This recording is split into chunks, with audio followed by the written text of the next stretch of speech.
Hello, welcome to Geeking Out with Shad. Coffee. Well, I'm going to give an update on my car. It's the Hyundai Ioniq 5. This is a dual motor, so all-wheel drive SEL model. I've been driving it quite a bit. I've got a lot of miles on it. I've had the car just under 2 months now, and I've already got 3,470 miles on it. Just got a charge on it. It says it has 310 miles of range. Yes, driving around in the city, I will get that. So I've been really happy with this car so far. It hasn't had any issues. It drives amazing. It's been solid. I know there's been some people that have had issues. This is a 2023. With these cars, I think kind of just the general rule of thumb, when a brand new model car comes out, you generally want to wait a year before you buy that car. If you jump right on the bandwagon right when a brand new model, and by new model meaning like completely new car, redone car, refreshed car, any of that, right? You generally want to wait a year before you buy it because they get all the bugs out. So I think in 2022 when this car came out, there must have been a lot of bugs. Some of it with the charging, some of it with some of the software, even some hardware. They've had some recalls, things like that. But this car, 2023, has been solid. And it sounds like Hyundai is able to take care of people when they do have problems, which is also good news. And we're kind of out of that supply chain shortage thing that was going on for a while, so that hopefully helps. But so far, good luck with this car. Almost 3,500 miles and going strong. It drives really nice. It's fast. It's quick. It's so nice to have the quickness of this car. Driving in the city and driving with the personality of people around here, they'll try to like accelerate to block you when you're entering onto the freeway for some reason. I don't know why people do that. If they're in the right lane and they see you coming in on the entrance ramp, they'll accelerate. That is weird as behavior, but with this car, it's just a non-issue. I pay attention and I'll see that, and they'll want to close the gap, and I just nail it and have no problem pulling and accelerating them and getting into the lane. And I had some other guy just recently in a BMW, and I was in the left lane and he was in the right lane, and I realized once I got to the stoplight, I was looking ahead and I'm like, oh, left lane closed. So I'm like, I'm gonna just gun it and get ahead of this guy so I can move over into the right lane. Well, he didn't want me to do that, so I heard as soon as I started going, and I didn't gun it really hard right away because usually I go fast enough and I can move over, but he gunned it and I heard the engine, and so I'm like, oh, okay. So I just matted it to the floor. No problem. Like, this car just took off as a good 5 car lengths ahead of him so I could move over into the right lane. Super funny when people do that stuff. They just feel like they gotta be first or whatever. Well, I think they don't realize that if you see a Hyundai Ioniq 5 out there, you better have like a really fast car if you think you're gonna beat that car out.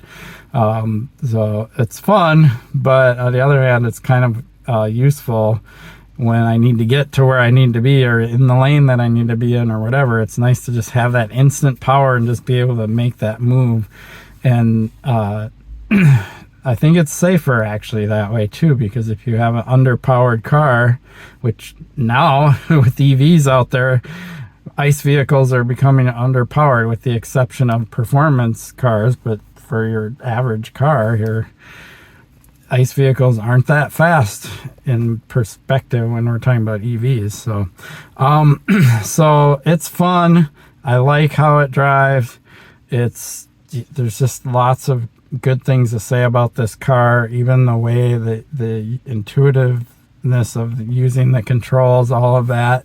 I like that not everything is on the screen, that I have a climate controls and stuff is all down here, and I can just hit button. Usually I just hit the auto button because I have everything all preset and it'll just do its thing. And then my screen up there for doing lots of stuff, but navigation is usually what I have going on there, and so on and so forth. And then this screen is super informative. I pay more attention to that number than I do that number because that tells me my efficiency, and I have a pretty good idea now after driving this car for a while roughly how well I'm doing, whether this number is going to even be accurate or not based on my miles per kilowatt. So there you have it. Car's awesome. My drive's up to my property. I've done quite a bit of that. That's why I have 3,470 miles on it already. That's a 132 mile trip just to get there. And then round trip is obviously over 260 miles. So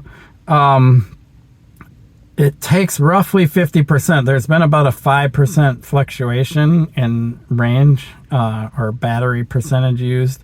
When I go up there, one day I had 2 bikes on the back and I ran climate control because it was pretty hot outside. So I was at like 76 degrees and I got up there with like 48% battery left. Last weekend, I went up there early. I went up there on a Saturday morning rather than dealing with the traffic on a Friday. Super early. It was like 70 degrees, so I didn't need to run any climate. Still had bikes on the back. I got up there with 55%. So it fluctuates a little bit, but not a big enough amount to really matter. And it's pretty cool. I have the ability to charge up there at my property, so I do that and it works out really well. I'm pretty stoked on this. If you don't know and haven't been following my channel, I recently had a Toyota Tacoma when I had my Bolt EUV. But the reason I bought this car is it's more capable. It's all-wheel drive. It's got better range. It's got a heat pump and so on and so forth in it. Battery preconditioner, all that stuff that the Bolt did not have. So that allows me to get rid of my truck. So I no longer have my truck and I'm pure EV now. So I'm pretty stoked about that. Definitely a lot cheaper, a lot less maintenance and so on and so forth. So I'm happy with that. What is going to happen next is we're going to start doing some colder weather. It's like early September, so you know we've got most of September. The temperature is fluctuating here in Minnesota, but come October it'll start getting colder, and I'll keep doing range tests. We'll see how this car does when the heat's on, right? We know how it does when the air's on, but how does it do when the heat's on? It does have a heat pump, so it should do fairly well, and it shouldn't be nearly as impacted as the Bolt was. The Bolt was very highly impacted by the heat. When I turned the heater on, it would sap like 25%, 30% of the battery, which is quite a bit, you know, and you know, that's when it gets colder, probably not in the 40s and 50s. It wouldn't take that much, more like 15. But when we got into below 32, below freezing, and I'm talking Fahrenheit, somebody did mention that. Make sure I mention the the system I'm using. So Fahrenheit, I'm in the US, right? But there's times when it was below 0 and the Bolt, you know, was getting only like 100 miles of range. But this car I think will fare better. We will see. And we'll see how it drives with the all-wheel drive in the snow and stuff like that. And we'll talk about tires too, because I'm thinking of leaving these tires and seeing how they do in the snow. And then I'll have to see if I need to get winter tires or better tires for the snow. The thing with winter tires, and I did have those on the Bolt also last winter, so they impact the range a little bit.